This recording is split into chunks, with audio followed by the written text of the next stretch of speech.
Baik, Assalamualaikum warahmatullahi wabarakatuh dan salam sejahtera untuk kita semua. Perkenalkan, nama saya Muhammad Aji Nuryadi dari Prodi Pendidikan Akuntansi kelas B. Di sini saya akan mempresentasikan tugas ke-13 saya dalam mata kuliah Strategi dan Media Pembelajaran, yaitu berjudul Media PowerPoint dengan Screencast Omitic. Saya mengangkat materi yaitu penggunaan fungsi rumus HLOOKUP dan VLOOKUP dalam kehidupan sehari-hari. Tanpa berlama-lama, mari kita masuk ke pembahasan materi.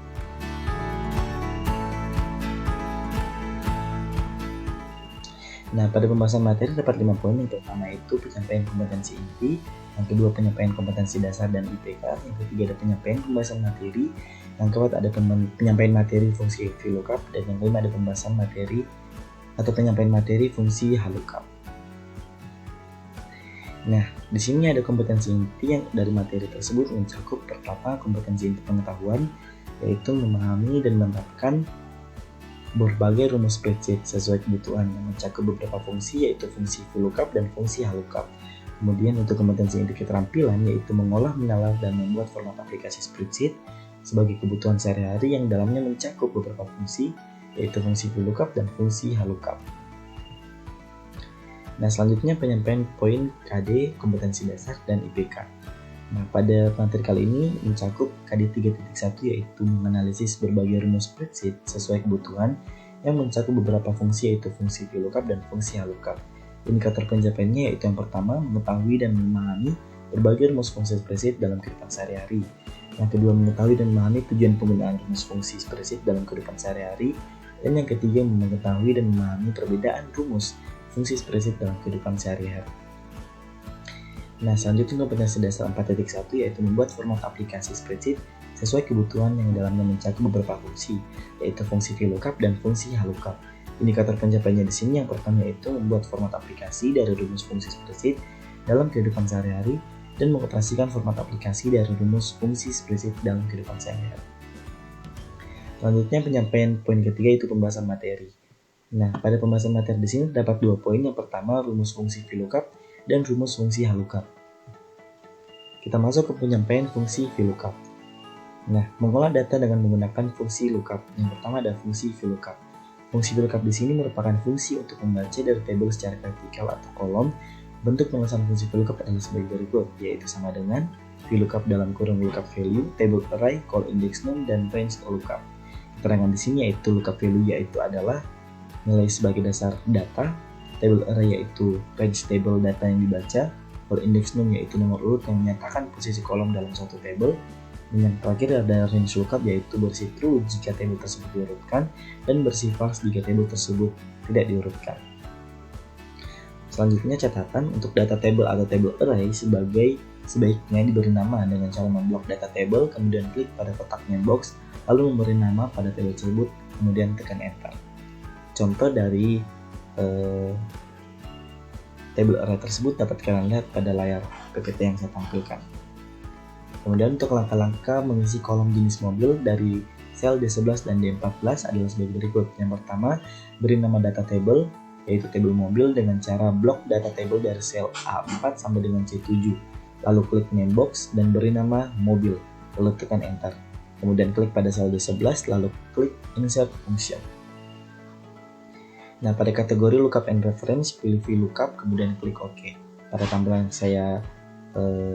pada gambar yang saya tampilkan yaitu lookup reference, kemudian pilih VLOOKUP, lalu klik OK. Kemudian klik D11 untuk mengisi lookup value, blok data pada table mobil dari sel A4 sampai dengan C7 untuk mengisi table array, kemudian ketik angka 2, kolom jenis mobil pada data table berada pada kolom kedua, pada call index num, kemudian klik false pada range lookup, lalu klik OK. Kalian dapat lihat pada tampilan yang saya tampilkan. Kemudian pembahasan yang ketiga yang kelima yaitu penyampaian fungsi HLOOKUP. Nah, fungsi kedua yaitu fungsi HLOOKUP. Fungsi HLOOKUP merupakan fungsi untuk membaca dari tabel secara horizontal atau baris. Bentuk penulisan fungsi VLOOKUP sama seperti dengan fungsi HLOOKUP, yaitu HLOOKUP dalam kurung lookup value, table array, call index num, dan range lookup. Keterangannya sama, yaitu lookup value berisi nilai sebagai dasar data, table array berisi range table yang dibaca, call index num berisi nomor urut yang menyatakan posisi kolom dari suatu table, dan range lookup berisi true jika tabel tersebut diurutkan dan bersih false jika tabel tersebut tidak diurutkan. Nah, dapat kita lihat praktik contoh yaitu langkah-langkah untuk mengisi kolom jenis mobil. Dari sel D9 sampai dengan D12 adalah sebagai berikut. Yang pertama, kita harus memberi nama data tersebut yaitu tabel kode mobil dengan cara blok data table dari sel D3 sampai dengan E5, lalu klik name box dan memberi nama kode underscore mobil, kemudian tekan enter. Lalu klik pada D9, klik insert function, dan pada kategori lookup and reference kalian pilih halookup karena ini adalah fungsi halookup, kemudian klik OK. Dapat kalian lihat gambar pada PPT yang saya tampilkan. Kemudian klik data sel D9 untuk mengisi VLOOKUP.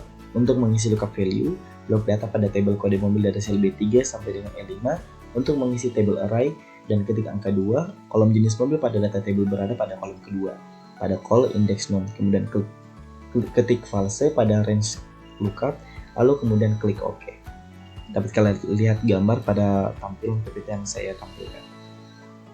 Nah, referensi yang saya gunakan dari berbagai buku yang saya baca. Yang pertama ada Ananda Shemia dan Irwan Rauf tahun 2010 dengan judul Buku Pintar Menguasai Microsoft Office tahun 2007, Kota Jakarta, penerbit Media Kita. Kemudian ada Hidayat Heri tahun 2012 dengan judul Aplikasi Akuntansi dengan Excel, Kota Jakarta, dengan penerbit Dunia Komputer.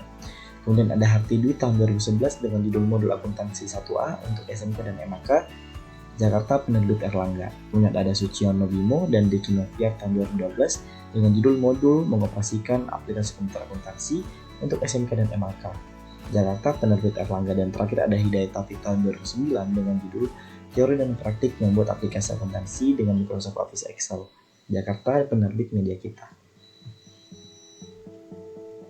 Nah, itulah tadi pembahasan materi yang saya bahas untuk presentasi tugas ke-13 saya dengan materi PowerPoint dengan screencast Ometic.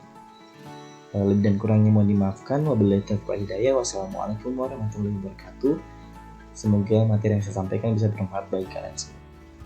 Sampai jumpa di presentasi selanjutnya.